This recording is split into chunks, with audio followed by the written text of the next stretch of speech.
Hello, everyone, and welcome to the Starlit Shelf, where we talk about books, stories, and the authors who bring them to life.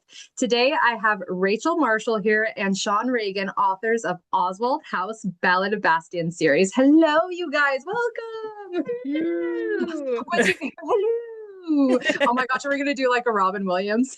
Hello.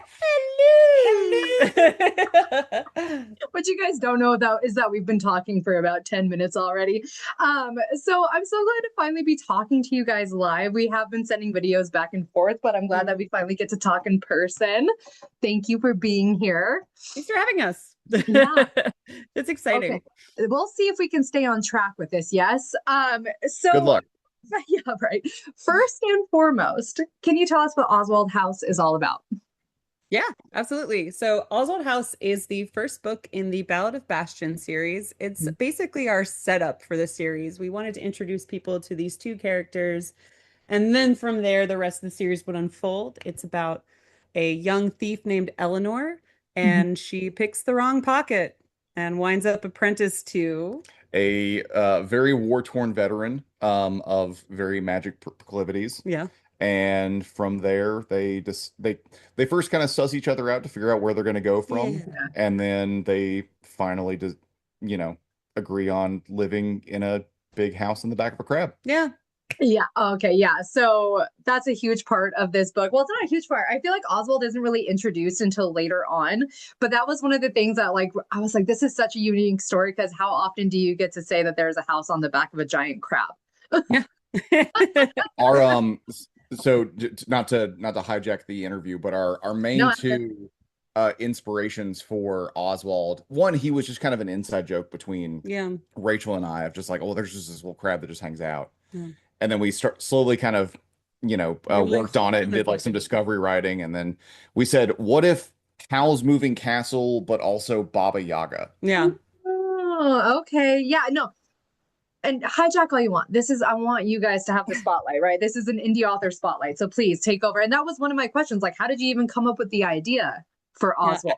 I also Right? really liked it. I think it was the idiom that you found, the Spanish proverb. It's mainly from Spain, or it's either Spain or Italy. I'm so sorry if I'm getting it wrong. But it is whenever you're considered daydreaming, the idiom is thinking about the mortality of a crab. Hmm. Really? Yeah, yeah. And I've and never heard that before. I believe it's I want Spanish. I can double check myself if I need to. I was gonna say I could go to the Google if we need to. Yeah, I But want to. yeah, no, that was kind of we had this idea for these two characters and we wanted to give them a home. And we were kind of trying to figure out what that looked like because we knew it was going to be a very nomadic series. Mhm. And we started kind of just goofing around about this little crab that became friends with Balar. Mhm. And like from there, it was like, but what if it was this kind of crab and it kept growing? And what if that was the house? What if the house was the crab? Like I think originally it was a hermit crab, so they could live in the We shell. Oh, okay. No, my main goal with it was going kind of like blue crab mixed with stone crab, so it Hmm. was a very flat back. Yeah. So then it Mm. was like, oh, well, you're big enough, I can put a little shack on. And then the shack becomes a bungalow, and then the bungalow becomes a house, and then the house becomes Oh, yeah, yeah. whatever you're going to see in the next book. I think I was Yeah, thinking yeah. that we were initially vibing on hermit crab because when we were talking about it, I was remembering like that really old school Dr. Dolittle movie that had Rex Harrison in it, like Like the old one. yeah, the really Okay. and they hung out in a hermit crab and I remember the set was like this big spiraled like perline looking structure and I was Yeah. like, "Oh, that's so cool." And so like from Yeah. there, yeah. But I just yeah. felt like the vibes were so cool. I when I think of your guys' book, I think whimsical. Like I don't know. But I'm wondering because you consider it a dark fantasy. Can you go into that a little bit? So one of my biggest inspirations is actually Cronenberg. I don't know what Um, it is. uh, Oh, David oh, Cronenberg, yeah. yeah. So Dip into that. What is it? It is aggressively body horror. It is aggressively very much science fiction. Okay. Um, it's a lot of where Balar's original ties came into. Mhm. Okay. Because as we discussed in book one, again, not to get too far ahead in the interview, Mhm. but he's missing one arm and both legs. Yeah. Yeah. So it was a little bit of a, I don't know how exactly to say this. Um, we wanted it to be cozy because obviously we love being cozy. I mean, you can see Yeah. Yeah. the armoire in the back. Yeah. Um, but we wanted it to be cozy. We wanted it to be almost a Ghibli-esque feel with some very dark undertones underneath that. I definitely got that. So again, overall, I feel cozy, whimsical, kind of fun, right? Mhm. But I messaged you guys this because I was Mhm. like, I just got done. It's a Miria, right? Miria. Yeah. Miria. I just got done with the Miria part and I was eating. Yeah, yeah. I was like, oops, sorry, sorry, sorry, It's sorry, sorry, sorry. I really love that we can have this kind of wholesome bubble, and then once you Yeah. like, or wholesome onion, I guess, Yeah. because once Mhm. you like, Okay, once you Shrek. peel back like a layer or two, then you see how dark things actually can get.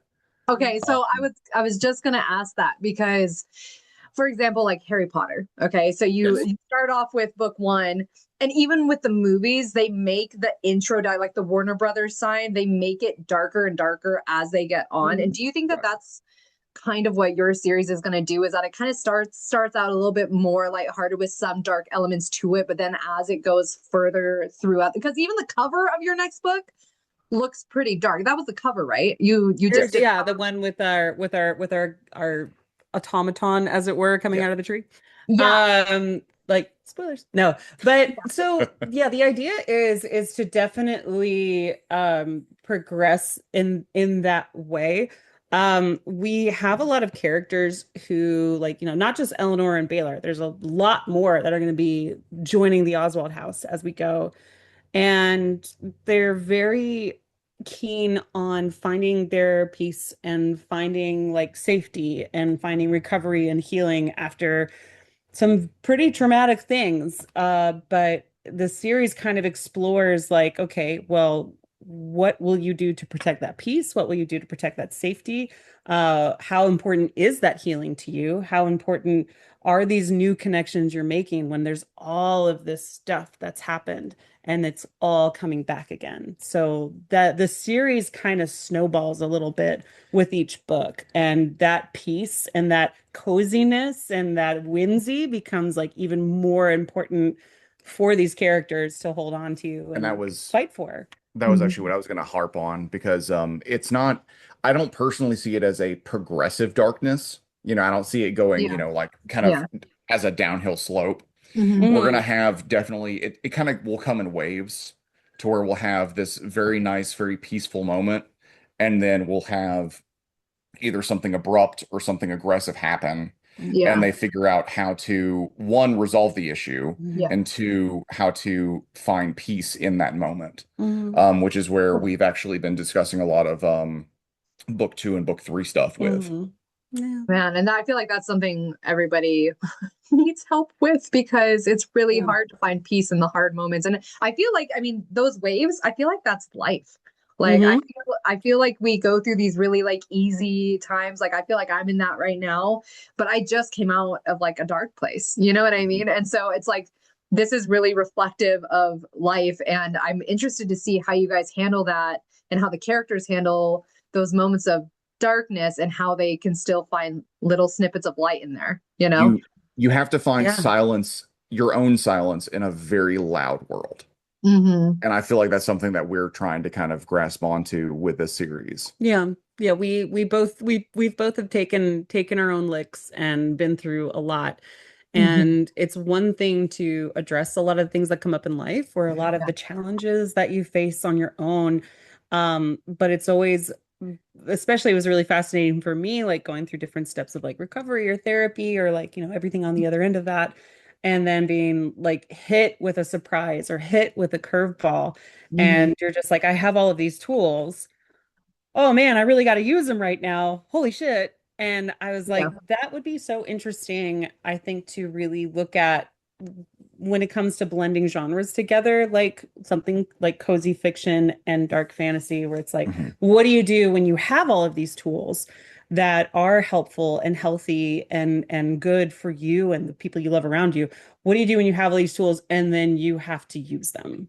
Yeah. And I always found that to be a challenge in a good way where you're like, okay, I'm going to use my tools. Um, and Yeah. I wanted to like at least in terms of where I was coming from with writing it, I wanted to create a space where if other people are also going through that, there is a safe story that they can hang out in and be like, look, you're not alone. These guys are Mhm. also figuring out how to use their tools, Yeah.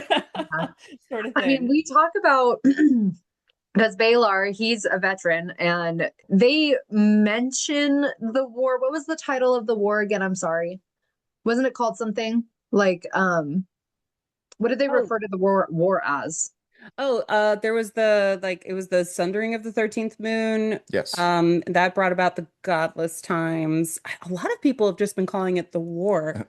Oh, okay. Okay. And I was like, Say I there's didn't been multiple wars, but this is the war. like yeah. just the war. Okay. But so but we've only just like barely touched on that. And so Mhm. I'm wondering, like, as we go through the series, are we going to uncover a lot of his past and what he went through during those times and him kind of 1000%. dealing with that? Um, So are you guys going to touch on like PTSD and stuff like that, or that is going to be a discussion. We actually, small spoilers, touch on that a little bit in book two. We do. okay. But Okay. that is there's a lot of mentality when it comes to Balar. He's one of my personal favorite characters that I've ever came up with. Not just because of, his abilities and his prowess and all of that, but also what he does afterwards. Mhm. Mm. It's very similar to, I mean, it's very similar to like if you were to have someone on, a very high-ranking military base, just go, cool, I have to go home and figure out what to do with myself now. Mhm. Yeah. Um, we have a bit of a stint between that and our first book to where he decides he doesn't really want a life anymore or be a part of society anymore, so he makes a Yeah. house on the back of a crab so Mhm. that he can go be a literal hermit, pardon the pun. Mhm. Yeah. But Go ahead. Go ahead. oh yeah, no, I was just gonna say like yeah, they we were this might I won't say too much. My when we because we've already started outlining book three, Mhm. and blocking it out and everything, and I remember kind of like struggling with that kind of focal point for it, and Sean was like, "This is this character's book." And I was like, okay, all right. It's like because they're going to be very important in Oswald House. So let's focus on them for this book. Let's have a majority of that point of view come from them while still focusing on Baylor and Eleanor. But when you said that, I started thinking about Hollow Court, and I was like, that is Baylor's book. Mhm. Like Eleanor's book is very much Oswald House. Hollow Court goes into a lot more of Baylor's past and how he deals with it. We will be having a pretty revolving cast of characters. Yeah, I was just gonna say book three sounds like it's someone who's introduced in book two. Is that uh, A little bit. We have a preview. Technically, We have a preview okay? chapter. hard Okay. technically. Hard technically. She is technically introduced, but Um, very vague. well, we have in our minds a core set of characters we want to be in Oswald House, like quite literally and figuratively. To Yeah. where like this will be our core three, possibly four characters. Okay. Um three and a half if you want to get anyways. Anyway. But we also have some other side characters similar to book one. We've had Pierce already. Mhm. We've Okay. had Nessa already. Hmm. You'll see a couple more in book two. Mhm. Um, but we really want to make sure that we get our core set in stone before we start looking at the outside of the world. Okay. So when I was saying that, book one is Eleanor's book. This is her origin story. She is the main character. Yeah. She'll always be the character. She'll always be the main If she character. behaves. Yeah. But then book two, we really delve into a lot more of kind of Balar's past, which gives him a little bit more limelight than we would traditionally. And then Mhm. book three, we'll start to see our third character Mhm. as they are introduced and also kind of see their reaction to all of it Mhm. to a general extent, because it's a lot to kind of just fall into haphazardly. Yeah. Yeah. So, how many do you have planned for books? 12 or 13. Shut the front door. Are you serious? Yeah. That door's wide open. Yeah. Oh shit. We originally started it kind of all just started with us just being like, oh well, what if this? Oh, what if this? Well, Mm. Well, what if this? And what if this? And what if, okay, wait. And I will say yeah. that the core of it was a TTRPG game that we did. Mhm. Because that's actually where Balar originates for Yeah. me. Hmm. I played him, and it was very, very much a younger version of him than we see in the book. Mhm. Um, because at this point he is, I think we said in the game that we played, he was 19 maybe Yeah, at most. at He was a most. kid. Yeah. Yeah. But like most games, like a lot of people say like, oh yeah, the big bad evil guy is like a dragon or a wizard, but really it's scheduling. Mhm. So Mhm. like the game eventually kind of petered out, and it had been some time, and we just kind of started talking about like this character, and like we started throwing the what ifs around, and then we also were going through a lot of our own stuff, Mhm. and we were like, wait a second, there might actually be something here. I was like, I'd honestly read It was this. there was definitely a hiatus with the game, and it was one of those things where I was like, wait, but I want to explore this person more, This character, Yeah. yeah. this Yeah. character. Yeah. So then that's when we started doing some hypotheticals on walks. Yeah. We Hikes. we did a lot of it on hikes. Yeah. Sometimes we just sit and have dinner and talk about our imaginary characters that we love so Mhm. much. Then we just started writing stuff down, and I think that was about a 2-year process where we started kind of blocking, like Give or off and on, like we give or started take, blocking yeah. things out, and then it was like we have something here, and we started kind of like the Charlie Day, like Always Sunny, where he's got the chart behind him, and he's like, okay, but what if this and this and this and this, and like we just started connecting everything, I and think one of my favorite moments with you was specifically um you kind of had this moment where you're like, we could write a book about this. And then you looked at me and I was just like, why don't we? yeah, Yeah, no, yeah. that's where I was kind of gonna go next. Is it's so interesting to me. I've never talked to co-authors before, and let alone married co-authors, and so that definitely throws another dynamic into your already existing relationship. And I'm wondering, like, obviously, you guys just kind of discussed how it kind of started, Mhm. but like, how did you work well together? And is this your debut novel? And is this your first time ever doing this? And like, how is it going? And how have you navigated like the ups and downs of it?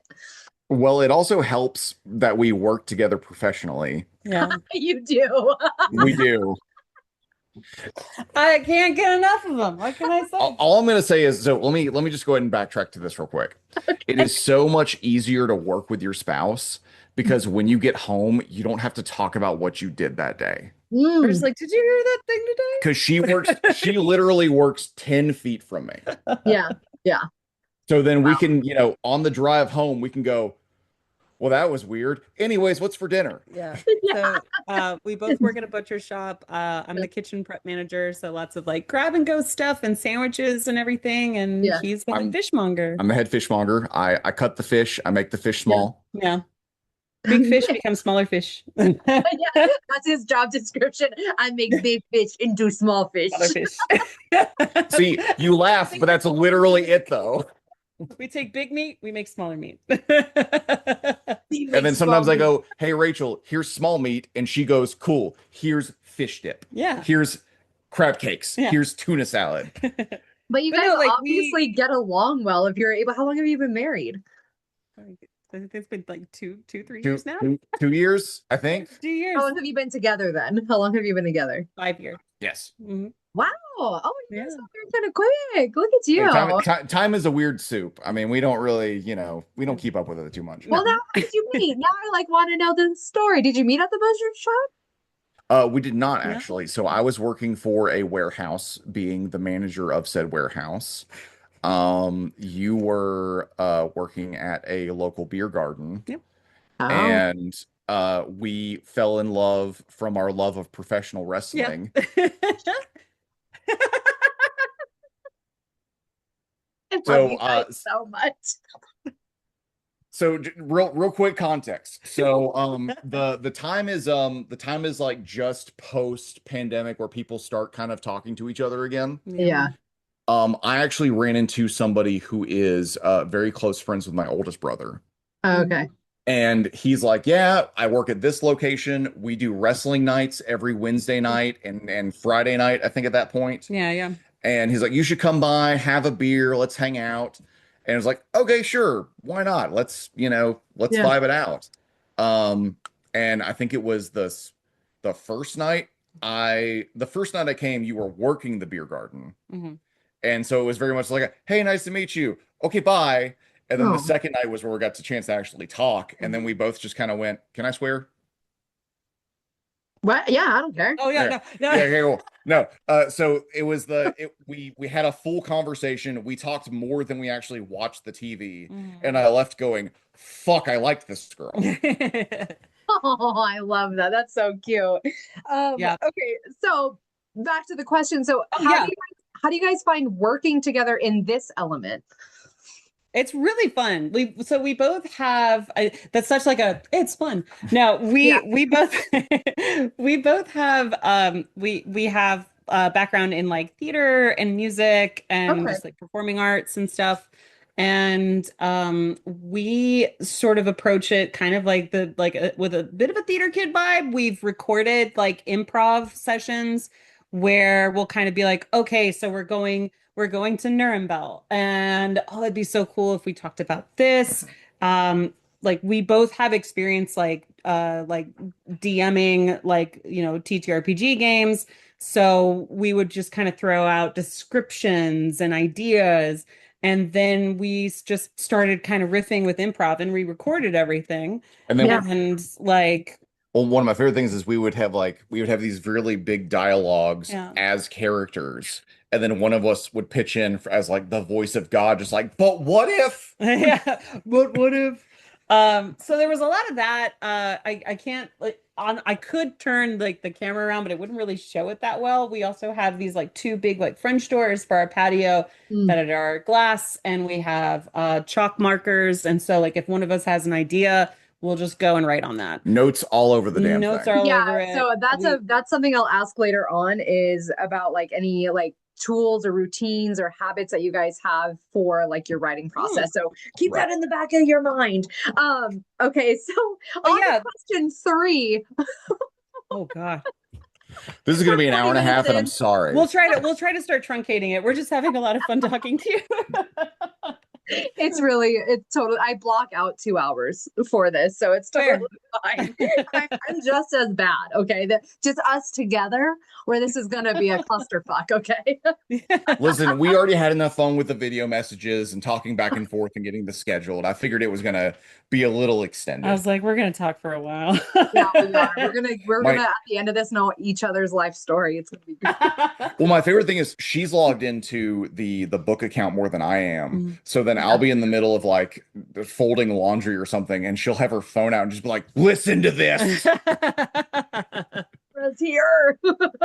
Well, and we're connected to so many people like, in that community too, where I was just like, oh, this is really sweet. I've started just calling them the gals because Mm. like there's so many I On mean, there are Instagram in the bookish community. yeah, like in the Yeah. there's like we have these little writers lounges that we're in, and a lot of them are like there's a lot of gals that run them, and I just call them the gals. Yeah, And I'm yeah. just like, you won't believe what the gals said. They're so sweet. So I, we I Uh I have we a love. small group of people that I call my ride or dies.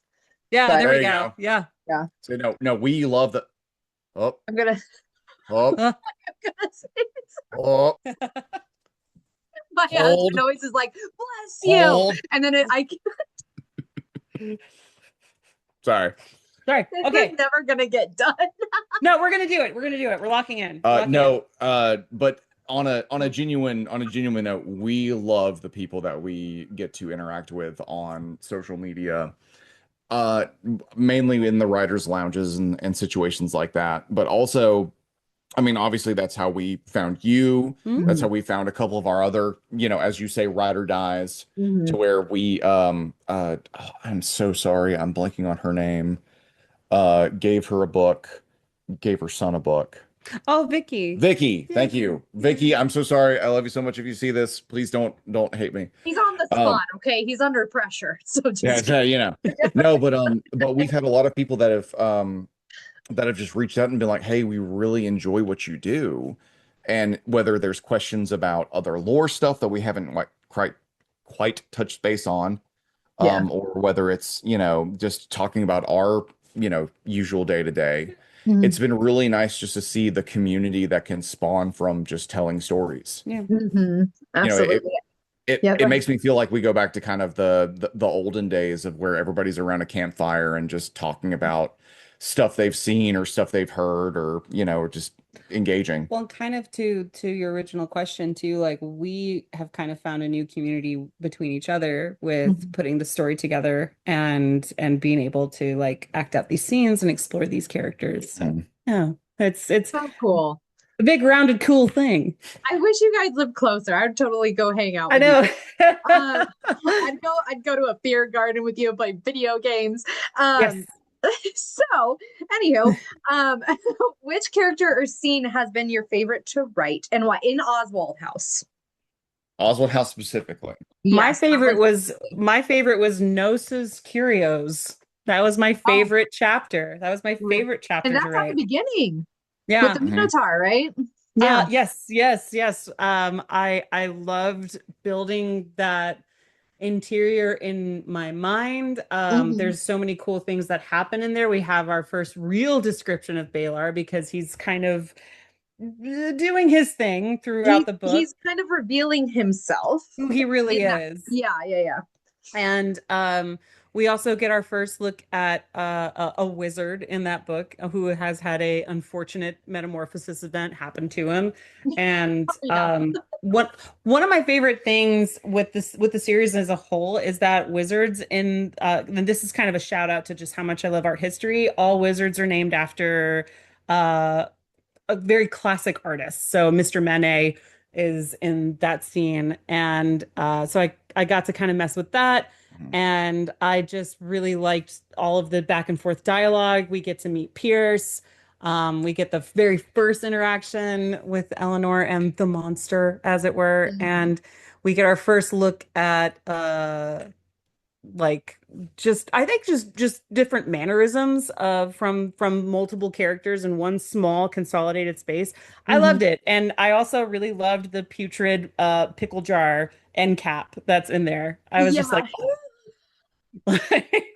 I was like, I really want to write this. As a huge fan of pickled anything, I was like, I want a putrid pickled end cap that she's hiding behind. And she has Gross. to be really quiet, but it smells so bad. It's acrid. And oh, Oh that no. was my favorite one. I think for me personally, it was I have two, and it's less of like scenery and it's more of character dialogues. Mhm. Is our first main interaction with Pierce and Balar. Yeah. Um, Oh, between the two of them. Okay. Yeah, yeah. yes, because you can tell very quickly that they know each other, Mm-hmm. and they know each other very well, and Mm-hmm. it's kind of the tit for tat going back and forth with each other. Mhm. Yeah.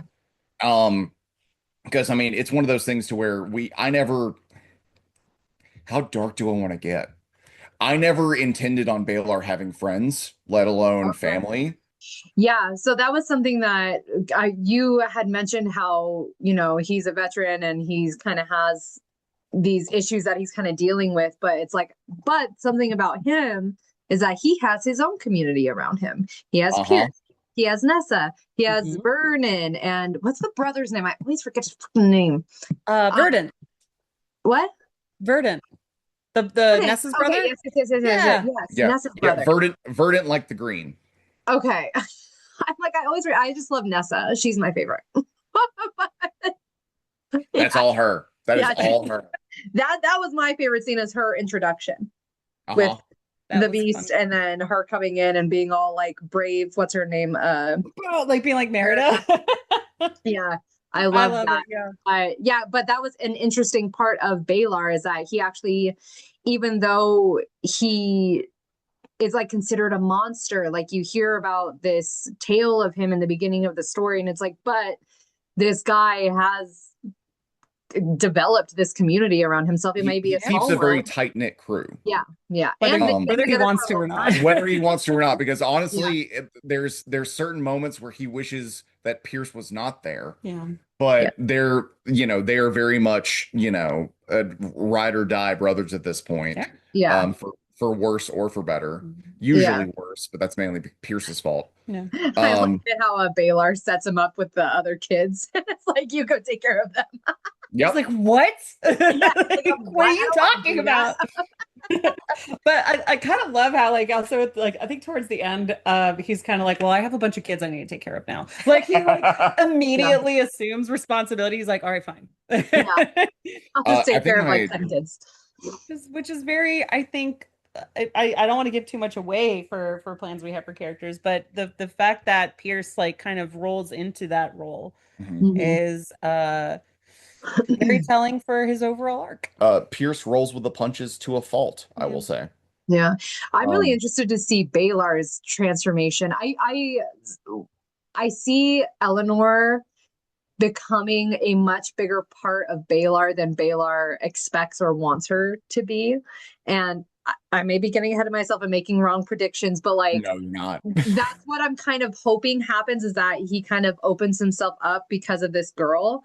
And So so I'm that's really interested to see that progression. Sorry, go ahead. Oh no, no, no, no, no, no, you're no. fine. You're fine. We get excited about answering. S- We're jumping over you. We're sorry. We're So jumping over each circling, other. We're all jumping here. so circling back to the Eleanor discussion, Yeah. that's my second favorite part of it is Balar striking the deal with Eleanor. Yeah. Mm-hmm. Because the way that we wrote it specifically, it feels like he's almost in perpetual damage control Yeah. because he doesn't know how to interact with someone that young. The first deal, because there's kind of a second deal later on, right? Oh, yeah, at the very end. Sorry, yes, the second deal is what I'm referring to Okay. specifically. Okay. I like that Because part. it's very much of like, oh, small thing. I want to take care of small thing, but I don't know how to take care of small thing. Yeah. So I'm going to do my best to cut all of these wires so a bomb doesn't go off. Yeah. Yeah. And Well, then and that yes. conversation with Oswald too, between Eleanor and Oswald after that whole scene. I love that part. Yeah. Oh yeah. Yeah. I think kind of like evergreen favorite scene in any book is always going to be anytime we get to write Oswald. We Like love we love Oswald. that He's boy. just a baby. He's a baby centurion. I don't know how do you explain him. How do you describe a 200-year-old crab? I mean, he's still just a baby boy. I mean, Yeah. he's got at least another few hundred years ahead of him. Yeah. Yeah, he just a So, little baby. yeah. Yeah, he's just a little guy. So Oswald House as a whole, and also you guys, this is 157 pages long. It's only Yes. 157 pages. It's a very quick read, but what do you hope readers take away from this book when they finish it?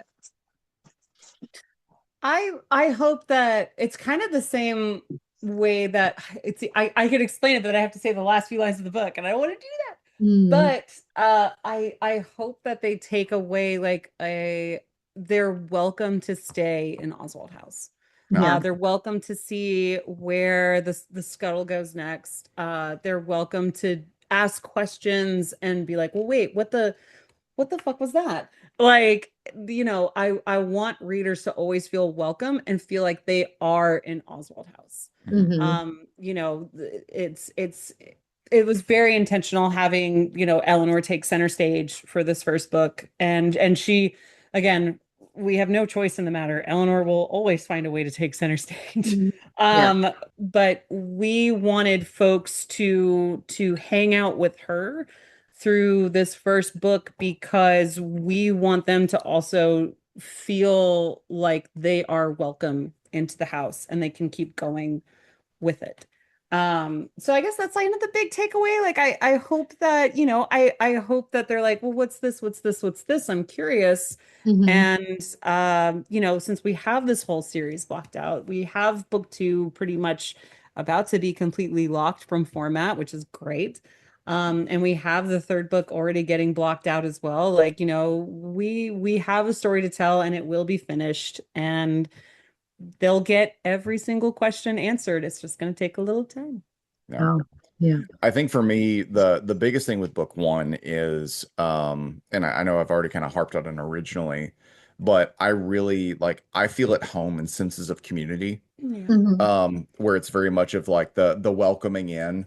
Hmm. Whether it's a big grandiose theatrical number that someone does when the mansion doors are opening, or someone's just like, hey, do you want to come sit with us at the bonfire and have a beer? Yeah. Yeah, yeah, Um, so I think it's very much that for me, to where it's like, hey, welcome into what is going to be a very rough ride, but a very good ride. Yeah. yeah. Oh, that's so nice. I love that. You guys are like, this is like coming home. You're here. You are welcome. That's so nice. As two people that are very much homebodies, Yeah. Oh, me too. yes. And we met through our respective found families. Mhm. Like we want, there's so many of our friends come from a place of like having a found family where it's not even necessarily that there is anything bad with like, the nuclear family that they come from, or extended family they come Yeah. from.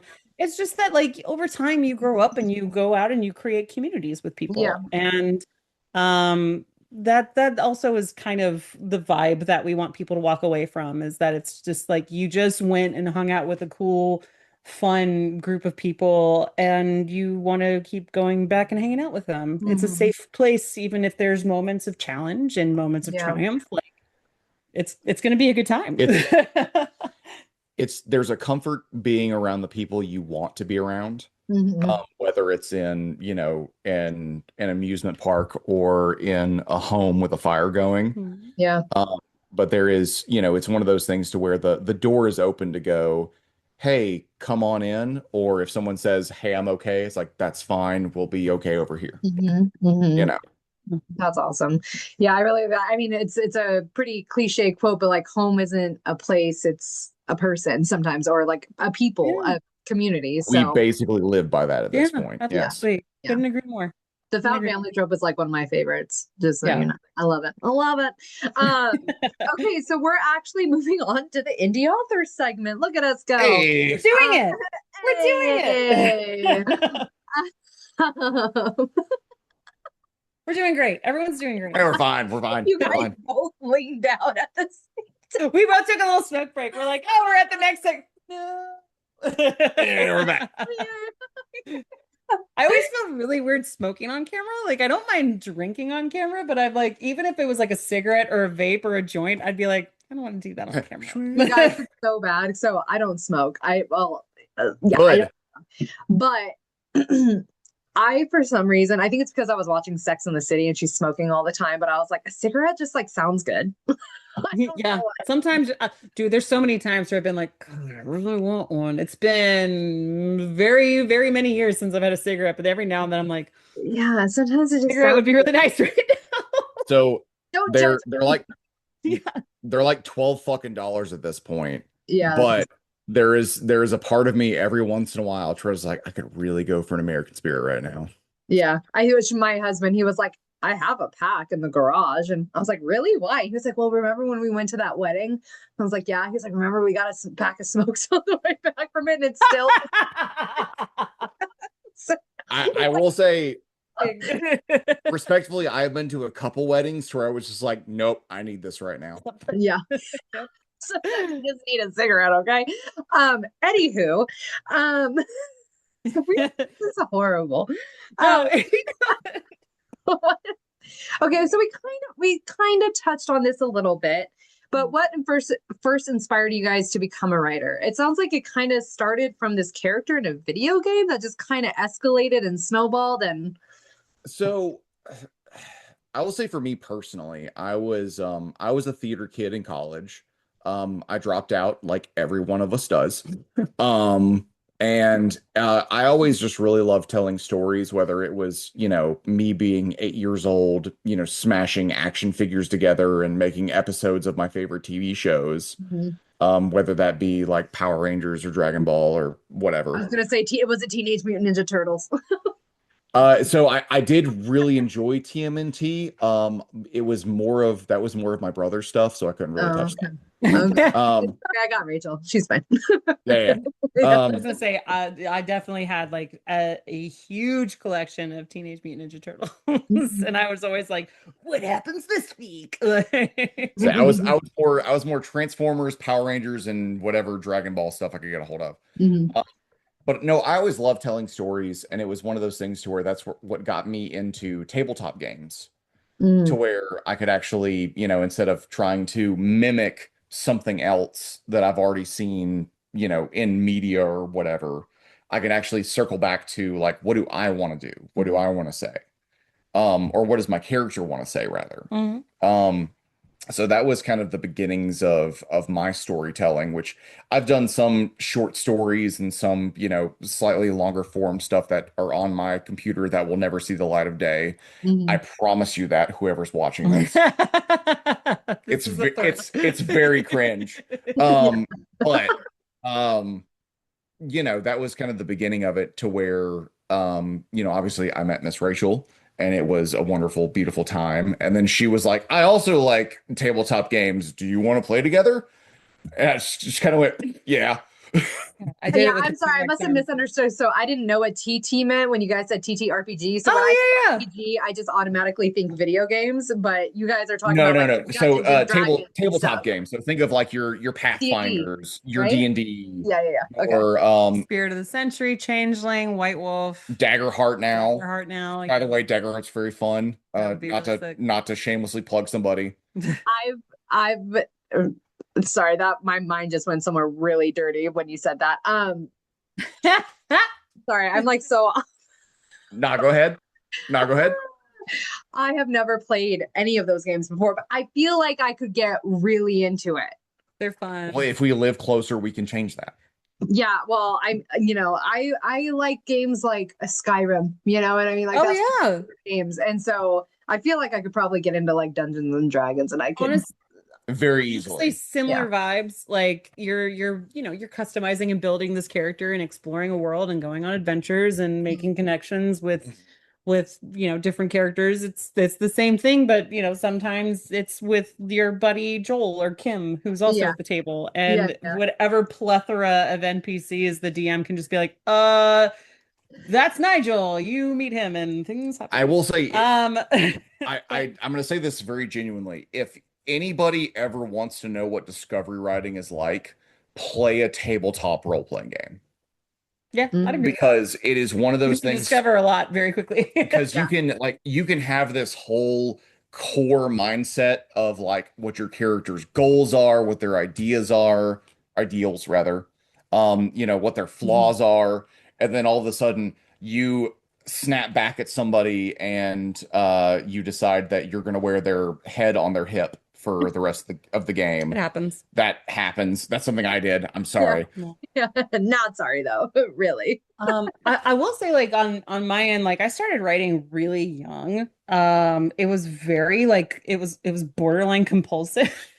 I was Really? reading, I was reading like adamantly, fervently. I was devouring stuff like Tamara Pierce's books, Terry Pratchett's books, Clive Barker. I'm trying to think of some others offhand. I was reading the Cadfile books, and I just sort of started writing, and it was something that was like very like I have to do this. This is fun, Mm, and I just kind of kept needling at it. It was originally something I'd always wanted to do, and it's a very I mean, these days it feels like it's a much more accessible industry to get into because there's just such positivity around self-publishing. Like when I was younger, it was kind of like a well, sort of thing, but now it's a very community-driven thing and a very supported thing and supportive thing. And I didn't know that at the time, so I learned a trade, and that was culinary. But I always kept writing, and I sort of shelved it for a little bit, and that was when we started talking. But yeah, that was kind of where my lore is from, is those were a lot of the books I was reading, and that's yeah. inspired each other and started writing a book Yeah. together. Yeah, we both kicked each other in the ass and wrote a story. Yeah. Yeah, so now I'm going to ask you about those like daily routines or habits and tools that you use. So you talked about the window. So Yes. with the like markers or chalk or whatever that you use.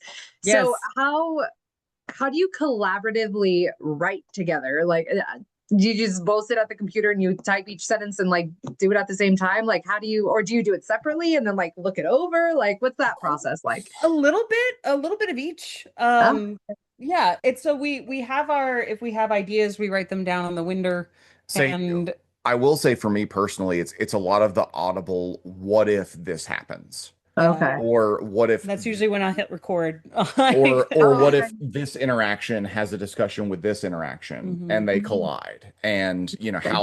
how messy does it get? How diplomatic can we be with it? Mhm. We've got a whole world, which by the way, we're not cartographers, but we have a whole Yeah. map on our door right now that is awful, but we love it. Yeah.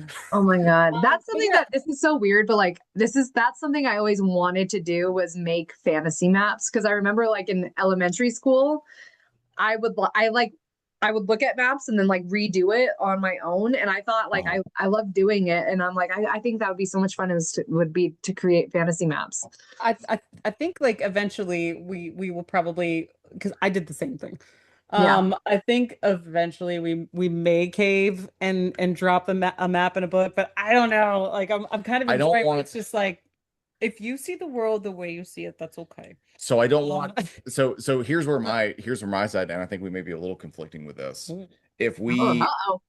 I'm turning the microphone off. Yeah. No, if we do drop a book, I want it to be or drop a book Drop a or map. drop a map. Yeah. If we do want to drop a map in there, I want it to be at the point to where we've been to most of our key points Yeah, I feel Oh, that. okay. to then realize like, hey, we started here, we're going here, we went there, we've now landed Yeah. here. Mm, Where do we go from there? yeah. I mean, like I feel that 100% no argument today, internet. Yeah. Hey, Yeah. I'm just You kidding. can't get us. So is that kind of what you mean when you say because you dropped the term nomadic, and so that's what I'm wondering because obviously there's a traveling house.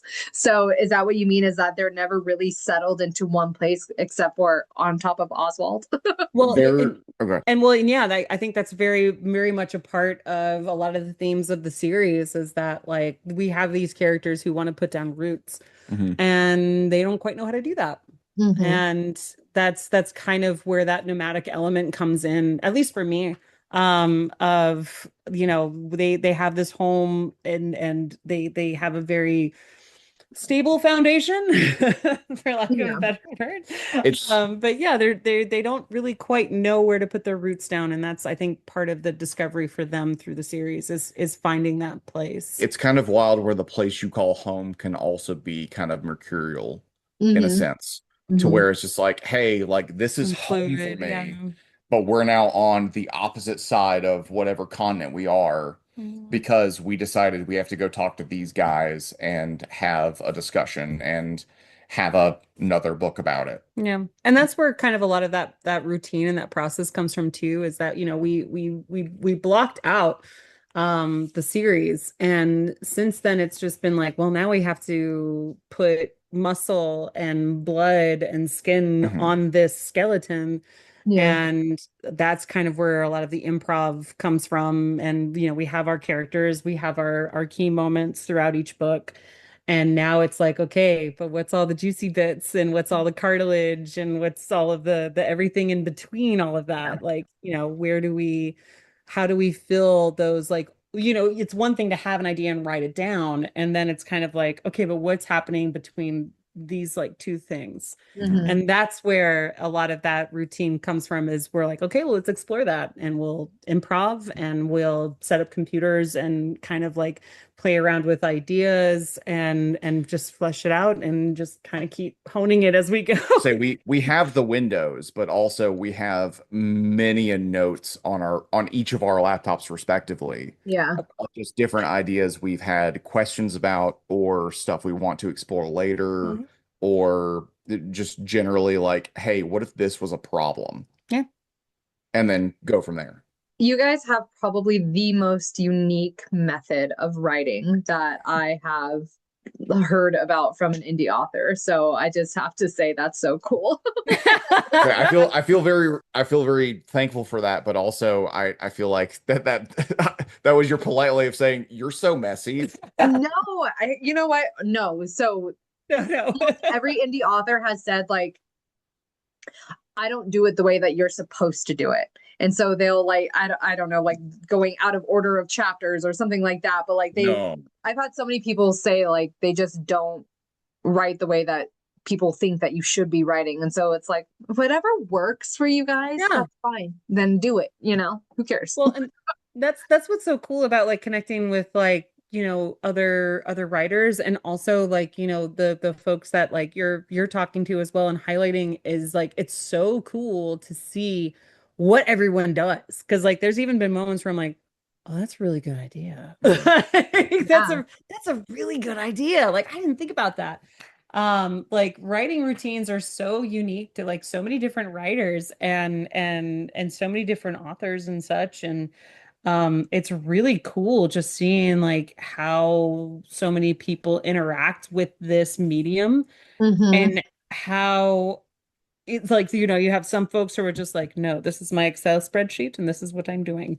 And then Yeah. you have Yeah. others who are just like, I just went on a 5-hour hike and I'm going to write it all down. And it's like, Yeah. and then everything in between. So you have this very studious and disciplined and what have you sort of vibe. And then you have this very like, ugh, like kind of Yeah. energy. And it's so cool to see what people do.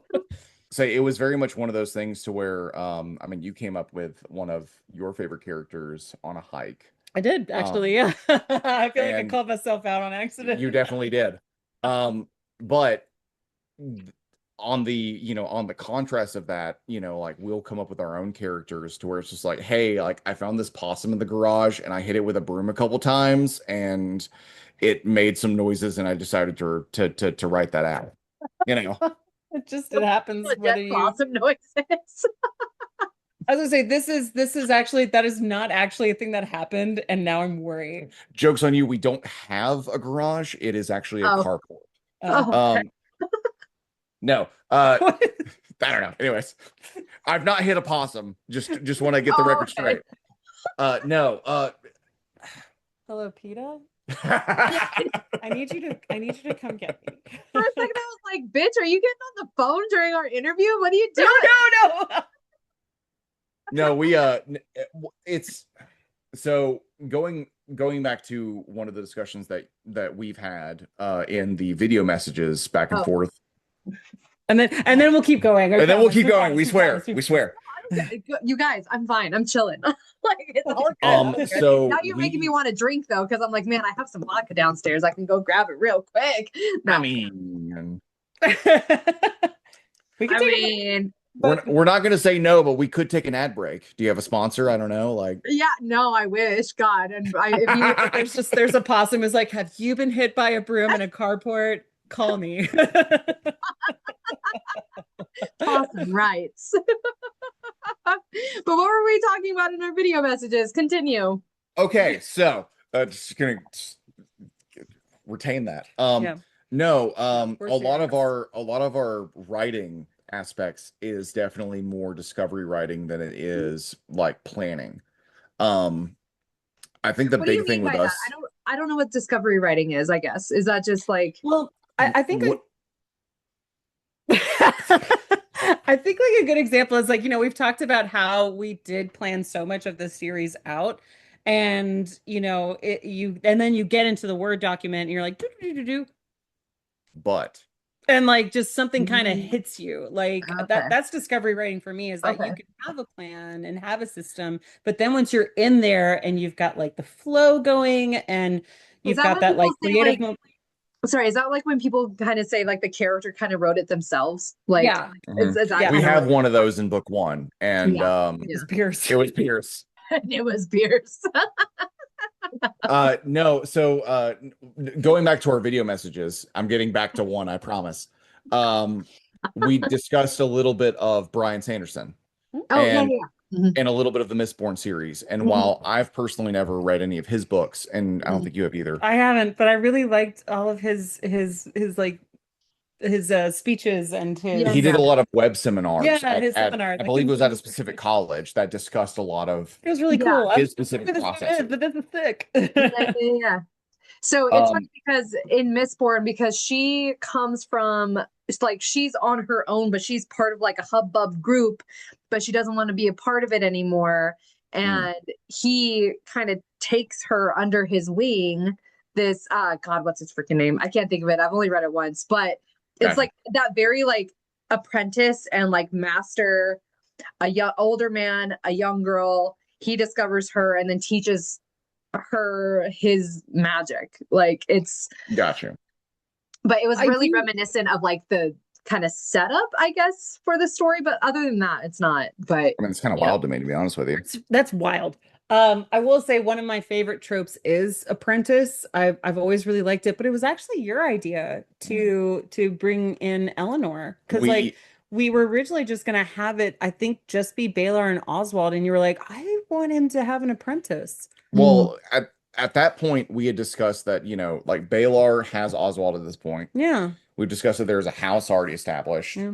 There is a bunch of, outside things with the world that is happening, Mhm. but it's him and his house to where it said, but what's the fun in that? Mhm. We basically just write a cozy book that nothing happens in. Mhm. yeah, it is nice because I feel like we're with Eleanor because she gets introduced. We get introduced as Eleanor gets introduced, right? And Mhm. so it's nice to be able to kind of put ourselves in her shoes and kind of follow along her and how Yeah. she discovers all these people in this home in this world. Mhm. So, Say soft spoilers that does not end in book one. mhm, mhm, There's a lot mhm. to discover. There's a lot to discover. Yeah, I mean, so I did have a question just that I want, but Yeah. how, because she's 12 now. Mhm. So how old do you plan on her getting throughout these 13, 12, 13 books? Like is each one a year or like what? Like We I'm gonna say we don't have a set timeline between each books. okay. Like we don't have a lot, like we're not gonna say like, book one, book two, book three is like a year Right. apart from each other. But like is she going to be Um, like an adult by the time these are done? Yeah. Probably. Yeah. Uh, I have to say yeah like that because like we there was one night where we actually like gently blocked out the last book and I cried the entire time. yeah, I'm And wondering like do you have an idea of like where you want, A because thousand If percent. Eleanor is the main character, I'm assuming she's making it to the last book. Um, don't know, but like, do you have like an end goal for where she's going to be at, and like you So we already have that in absolutely your do. brain? Yeah. We Okay. absolutely do. we wrote like we talked about the first two books just audibly before we even wrote anything. Yeah. Once we started writing, we discussed the last book, and then Okay. we asked what is all of the bullshit in between. Yeah. Yeah, there's Man, like you guys crazy are stuff. gonna be, you guys are gonna be in this world for so freaking long. Holy And we crap. love it. Yeah, but like, the end, like, you guys are gonna be so emotional by the time you're finished with this series, don't you think? Like, Oh you, yeah. We're Yeah. we're theater kids. We're already emotional, yeah, you know? okay, No, me too. it's no like I think I to your should have been point. a theater person. Yeah, to your point, like yeah, like there we have an end goal for pretty much every character that's been introduced. I don't well pretty much sounds really passive. We have an end goal for every character that has been introduced. Mhm. And Eleanor's is very much one of those like calling each other up at work kind of thing where it's like, "Oh God, I just thought of this. I'm writing it down." And her whole journey is incredibly moving to both of us. And I will say kind of to your point with like the timeline for like the series, like some books are going to take place a couple of weeks after others. For the example of Oswald House to Hollow Court, that takes place over 6 months at most, Give or take. which will be identified throughout every book. But like yeah, like it's going to be pretty like the timeline's going to be a little loosey-goosey in terms of how much time has passed between each book. Sometimes it's a couple weeks, sometimes it's A couple a hours. couple hours, sometimes it's a few months. Yeah. But I would say that Eleanor's journey, at least before the final book, you see her grow up, Yeah. and Mhm. it's oh man, excuse me. It's very moving for us to show her do that. Yeah, And for yeah. sure. Yeah. I so is so Oswald House is fairly short. It's 150 Mm. something pages. So Mhm. are they all going to like how long is book two? Are they all going to be kind of on the shorter side and that's why you're going to have so many, or are they going to We're spread currently them out over? playing with that. Yeah. Okay. Book two is about double the length of book one. Oh, really? Okay. Yeah. Uh, Okay. but we had this whole idea of I was a really big fan of like I will say like some of like Terry Pratchett's books ran like longer form, but some of them ran shorter form and they were really fun to read. Mhm. And also I loved Lemony Snicket when I was in college. Maybe that was maybe Yeah. I might have been reading it Yeah. you know, at my classes when I shouldn't have, but they were very Yeah. good books. They, I really love that short form, that kind of turn and burn. Just like you get a lot of world building and you can get it very accessibly. And I think very quickly isn't the right word, but I love that idea of it just being like, hey, I also really love long form books, but I get really excited when there's something I just go, oh, like yeah. that. And that shorter form vibe of like us ranging between like 150 or 180 to 400 and like you can kind Yeah, of novella to short novel. yeah Okay. Okay. we Um, Fair. we wanted folks to feel like they could just like kind of like coming back to where we talked about like everybody's always welcome in the house and they can stay as long or short as they need to. Mhm. That sort of uh like short-ish to long-ish form is just like you can hang out in the house and then you can head out and Mhm. you can come back anytime you want. Yeah. I mean, that was kind of our discussion to where, I think you finished book one in about what, day and a half, 2 days? No, it took me longer. I'm such a slow reader. I think it took me probably 5 days. Oh, well, anyway. We are I have very slow kids, readers. but like if you actually looked at the amount of time I spent, like, right, like if I have uninterrupted time, I probably did read it in less than 2 days. But Yeah. like, I am, I'm like, I'm doing a juggling act all the time. Mhm. Mhm. Um, but and I also get distracted really easily. Um, it takes me forever to read, and so even a short book, it did take me. It took me less than a week, but like it was still Right. a good Well, chunk with of like time. with her Lemony Snicket, mine was very much Goosebumps. Oh Yeah. yeah. Mine was also manga back in the days of like Okay. Yeah. different Japanese series, to where it was like I have this one book, I can read it between, you know, 24 to 48 hours, maybe 72 if it's a thick edition, Hmm. and I'm good there. Mhm. Yeah. You know, Yeah. we really want, it is going to be a through line series to where everything has a congruent storyline, Hmm. besides some other maybe side books we may do in the future, because there is some other topics we'd like to touch on. But we really want to make sure that it is one of those things to where it's like you can have your time with it, you can spend a weekend with it, Yeah. and then you can call it a day. Yeah. Yeah. I like that. And I honestly, I think that having your book, your first book of the series be a kind of appetizer to just kind Mhm. of like test the waters and see how you like the writing, see how you like the world and the Yeah. characters. It's nice. And it was honestly, it was a nice break for me. So I appreciate it. Yeah. Yeah. Well, and we learned a lot doing it too. We learned a whole lot doing it. And we've talked about possibly down the road doing a revised edition just because we've learned so much. We've connected with so many cool people. It'd be cool to kind of be like, okay, here's like a little juicier book if you want, if Yeah. you want. Yeah. But Well, like we learned a lot. It was fun. And that's also why we kind of kept it a little on the shorter side too. It's like, this is the first time we're doing this. We're gonna keep it's a little on the smaller side. Did you guys, so throughout this process, what has been your biggest challenge as an indie author? Social media. Literally everyone's answer is I'm something to not do surprised. it's something to Um, do with marketing. oof, I will say it's fine. social media has been its own demon that we will stare down the face for the Yeah. rest of our lives.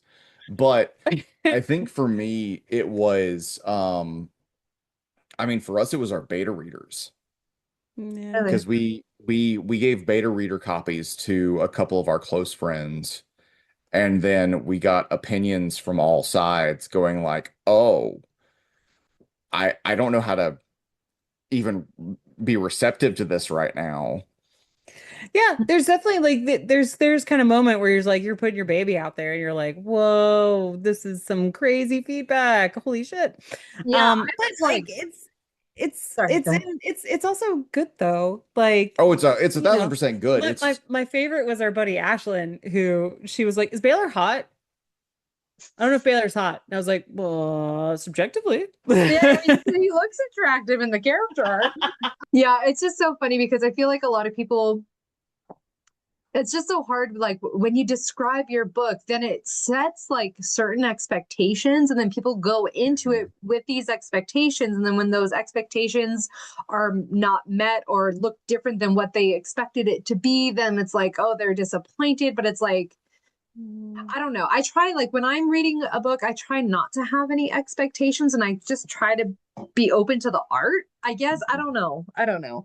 But Hard So same, hard same. for Like, me, I don't know what I'm about to read, but I'm gonna read yeah. it. I would say for me personally, I grew up with a lot of the Redwall series. hmm Mhm. And it's a bunch of, mice and other woodland creatures with, thimbles and kitchen knives for swords and shields. Mhm. And Mhm. it was very much one of those moments where like I would read halfway through a chapter and just sit with it hmm and be like, what would that look like? And then hmm it's just a ratatouille from hell. Yeah. But, it's the trying to grasp it mentally for me is what took me so long with a lot of those things. But Yeah. overall, it was a positive experience because I Mhm. got to actually, be receptive and be open to what was written. Mhm. Yeah. I I will say just because the social media answer kind of pops up a lot, I'll throw one little bit out here that's been a challenge for me. Is I think that sometimes like especially when you're working and writing like because Mhm. we work 40 hours a week and If that. there are nights that we've definitely gone overtime before. There are nights where we'll come home and I've wanted to write all day and I'll sit down and just be like the words they will not go, and Yeah. it's very easy to get in your head and just be like like kind of holding yourself to like a standard versus focusing on just how fun it is. Yeah. And there are just definitely times where I have come home and just been like, all I wanted to do today was write. And now I can't. And I'm going to beat myself up about it. And I'm going to just be like, why can't you just like lock in? And I think that I would like kind of say to anybody else who might be in that boat, like the thing that kind of pulls me out of it is like, if you are working with a collaborative partner or if you just have a generally supportive partner or a friend, Mhm. it's okay to just be like, "Hey, I feel kind of like crap. I should be writing, but I'm not. Help."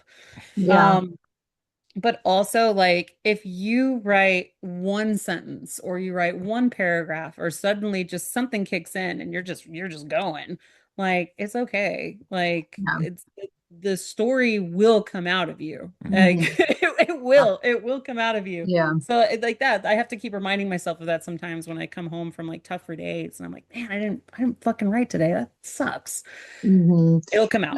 That's But something that the author, I had another interview today, but she was like, there were some days where I didn't write. And, there's some authors that have like a certain schedule that they stick to and that they have to do a certain word count every day or something like that. And she's like, I didn't do that. That's what she was talking about, where she's like, I didn't go, like, I didn't do what you're supposed to do. And she's like, I didn't write every day. I wrote when I had inspiration, when I had, okay. like, when I felt like I could write because it wasn't every day. And so Mhm. she's like, and I kind of let go of that expectation of myself and Yeah. I did it the way that I knew worked for me. So, Yeah, absolutely. That's something we kind of had to come to grips with over the past, I'd say 6 months to a year Yeah.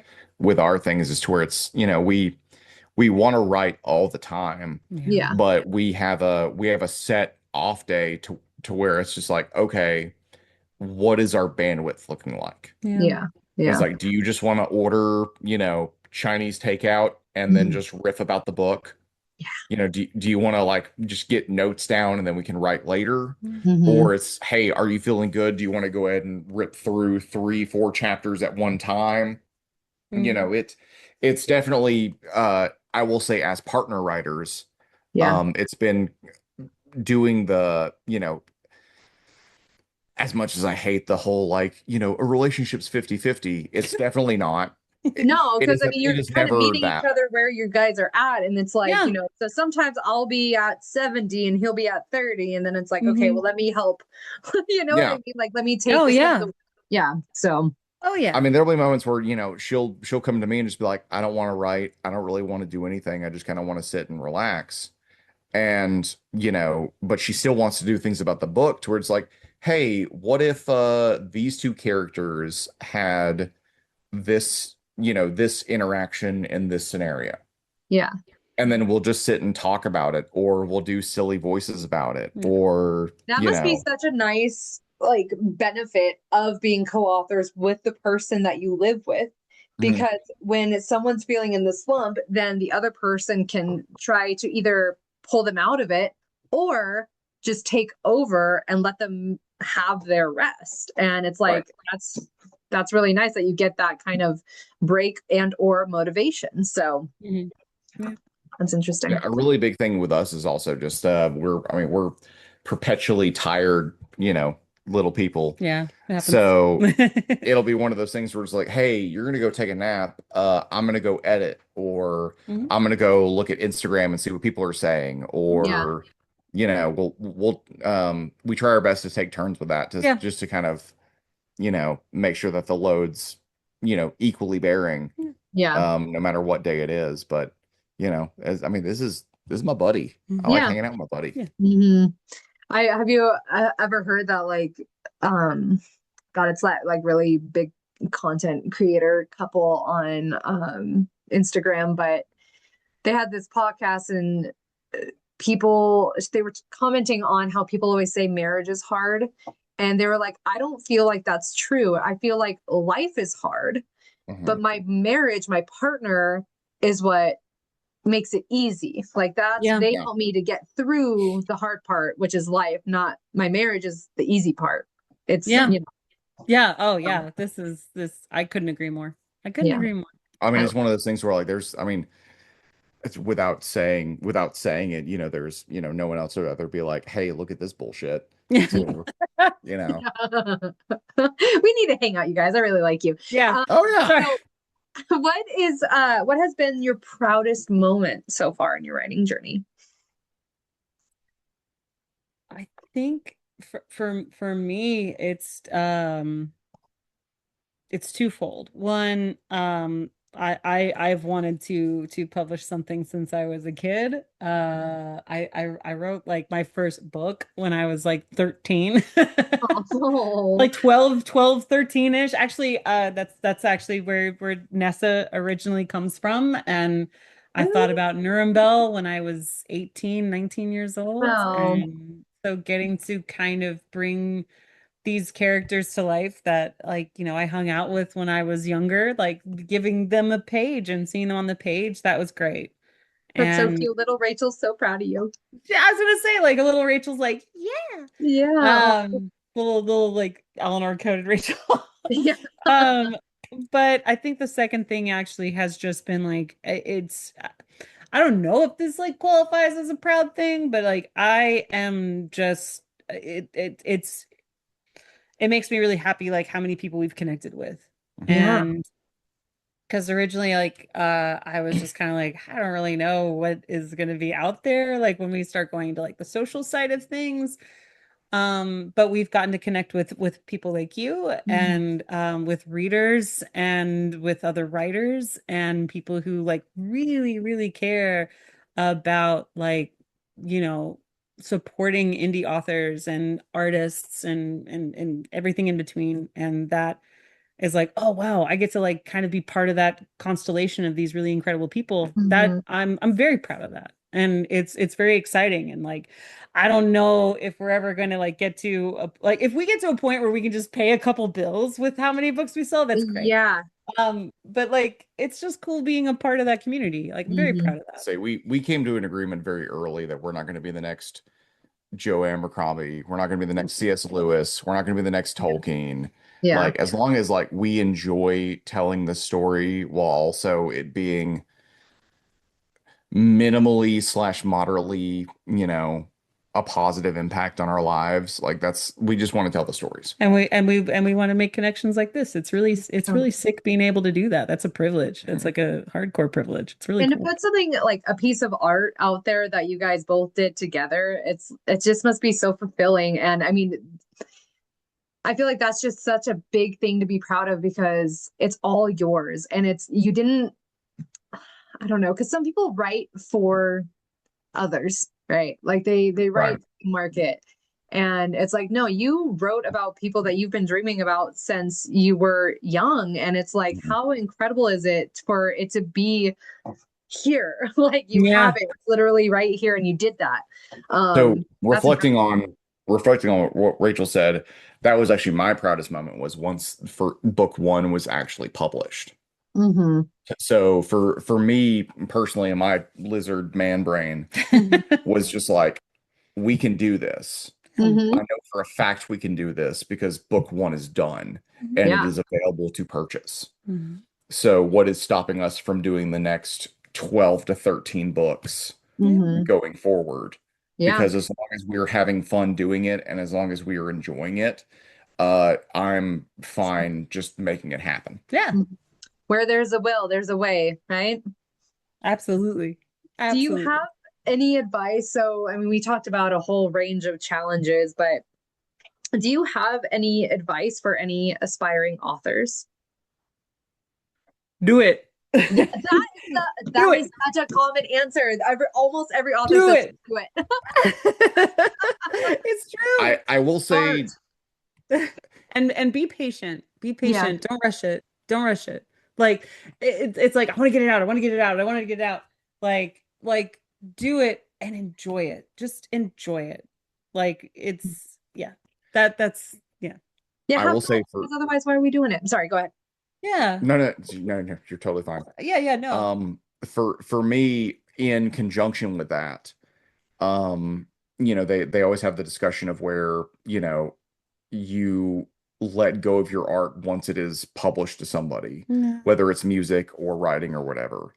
Hmm. My advice to somebody would be keep going, keep working on it, Mhm. Hmm. keep editing it, keep doing whatever you need to do to get it to where you need to be. And the moment you feel comfortable, let it go and Let it publish it. go. Yeah. Yeah. I think that a Yeah. lot of people are like, no, I have to. And there are a lot of I have tos that you have to do. But like at a certain point, you gotta let it go. Yeah. And From yeah. someone who was a music major and then dropped out of college, but that's beside the point. You can work on one project, whether it is, given to you or just your own personal for years. And Hmm. you can tweak little things, you can edit things, you can make things as perfect as you want it to be. But once you feel like you have hit that point of kind of the light bulb goes off to where you're Hmm. going, I'm done, do not give yourself a second moment, let it go. There you go. Yeah. Yeah. Yeah. I've had a couple authors actually say the same thing where it can get to a point where like you're hyper fixating on things and like Mhm. overthinking things that don't need to be like that could be left alone and you're fine. So like Yeah. once you hit that point, just We're only one book in and we've already dealt with that. Oh yeah. yeah. There's definitely been kind of like a like kind of moment here or there. It's like, well, shit, that's what a revised edition is for if Mhm. we need to. I can't. But like I think the other thing too is like find your tribe. Like very much find your community, find the people that you I guess like connect with the most and like really because that's kind of like one of the reasons that like I reached out to you is that like I really loved what you were doing and like I would share stuff with Sean and he'd be like, oh, that's really sick, and we just kind of like really kind of connected to it and we're like, we need to talk to her. Yeah. um like just find your community and connect Mhm. with them, and if something doesn't feel right, it's okay to be like, well, I need to reevaluate or I need to Yeah. recalibrate here, and that's okay. But Mm. like really there's so many incredible people in this community that are on the bookish side of things and the writing side of things and everything in between, and they are Mhm. so kind and so cool. Mhm. And like we've interacted with a lot of people, and I haven't been like anytime someone's messaged me, I haven't been like like I've always Yeah. just been like, oh, no, it's Yeah. Allie, or it's Yeah. Sarah, or Mhm. it's yeah, the list goes on. Like there are so many cool people out there. So like community, and do the thing and be patient, and when it's time, yeah, let it go. I would agree with that. Way to wrap that up really succinctly. I really like that. Good job. So we're actually getting towards the end. Look at us go. We're doing it. We But made it. I know, look at us. So how can readers connect with you? What are your main platforms that you're using? So we're on Amazon. We're on Barnes and Noble. Our goal No, no, is no. to have So you guys as just authors. connect with us. Okay, Yes, wait. Yeah. yes, yes, yes. It's okay. That's my next You can question, find us though. on Instagram. Okay. Yes, we are on Instagram at where is Oswald? So where underscore is underscore Oswald. Yeah. That's us. Uh, There is discussions of some other platforms being done. Okay. We honestly are just keeping with the Instagram currently, just Yeah. because it's been the most user friendly on our end to handle. Website, newsletter. Not In yet. the future. Okay. And then Hashtag we're working on it. okay, no, that's perfect. And honestly, I'm one of those people that's like, I tried to have a TikTok and I was like, I can't. Yeah. No. It's too much. And Mm-mm. honestly, YouTube is really, I told you this already, but it's a struggle. It's hard to keep Oh up yeah. with it. It's I hard to think keep up with stuff. it might be a thing like where website and newsletter will follow like once we have our office set up, and wait, and I'm not trying to just be like if you buy the book, but it's like, Yeah. well, we'll probably start like once our audience has grown a little bit more, we'll Yeah. start a newsletter up too. Yeah. We'll be discussing our own website and our own distribution outside of the big blue smile once we start getting some actual space to be able to have that kind of logistic side of things in our own Okay. home. But for Okay. now, Instagram. Okay. Perfect. And now, where can they find your book? We are on Instagram at no. We are on Amazon and Barnes and Noble, and honestly, if you just message us, we'll make it work. Yeah. We do have a shop we want to do down the road. Deja vu. Deja vu. We do have a shop that we want to do down the road, a personal shop. That's going to just take us a little time as we get our office together. But until then, if you just want a book, just message us. Let us know. We can make it work. Yeah. Okay. We have the trench coat and we open it up and it's just like boom. Are you flashing people? No. I'm opening the trench coat like the salesperson, like Instead of in Resident Evil. instead of pocket watches, it's our one book. Yeah. But it's like I'm thinking Michael Scott in the office with his fingers. Yeah. Just it's like, well, listen, if you DM where is Oswald, you'll get flash. And you'll get a book, and that's They not so have bad. trench We do coats not of approve Christie's. that, by the way. Yeah. So do you have any final messages or like teasers for readers or anything that you want to just say to them? I will say for the hello. Hi. Hello. For the people that are writers that see this, Mhm. make it weird. Mhm.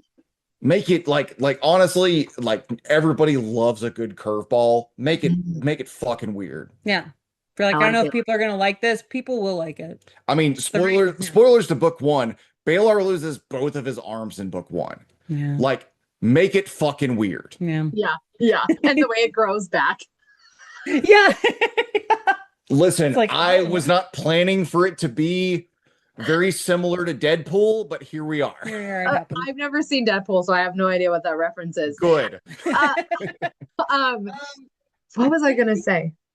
Oh, did you have a message? I'm sorry. Go ahead. Oh no, I guess yeah, message like I guess kind of like from what we were talking about earlier, like yeah, find your tribe, and like if you have a story to tell, or there is something telling you, oh my gosh, I need to write this down. Oh my gosh, I need to write this down. Like just do it. Like because then you never have to have a moment later where you're like, I really wish I'd done that thing, because it can do extremely well, or it can do extremely poorly, but you don't ever have to ask yourself that question and be like, man, why didn't I do that? Just do it. Like really, like you have nothing to lose. You really don't have anything to lose. Publish it. Just publish it. So can you let us know? So do you have a release? Is it, wait, I'm featuring you in November for book 2, which this is a first for me because I've never featured authors 2 times before. But when is book 2 coming out? We are shooting for an August release date. We've got pretty much all of our formatting done. You will get a copy before that because we are talking to you like in the fall, so you sort of have to get one. You will be one of our beta/arcs. Yeah. But like no, we're aiming for an August release. Okay. We have basically all the formatting wrapped up on the Hollow Court. We're just taking care of some widows and orphans at this point. Okay. And we're dropping in our illustrations as they're coming in. And we are By the way, the gentleman that does our cover art is also doing our illustrations. His name is Eric Streed at Whitway Games. This is not a plug or an advertisement for him. We love him so much. We really he do. is the most wonderful man we have ever dealt with. We really do. Why are we making it a secret? Yeah, it is a secret. No, I really like the artwork that he does. He's amazing. Yeah, you said that you guys had new art for who did you say that you guys, what is it, Pierce coming out soon? Pierce is coming out. Pierce is coming out. We have Rem is coming out. Rem. We have Nessa soon, question mark. Okay. We want to get a lot of the core characters done in art so that way people can actually see the vision that we had. But no, like Nessa, Rem for sure.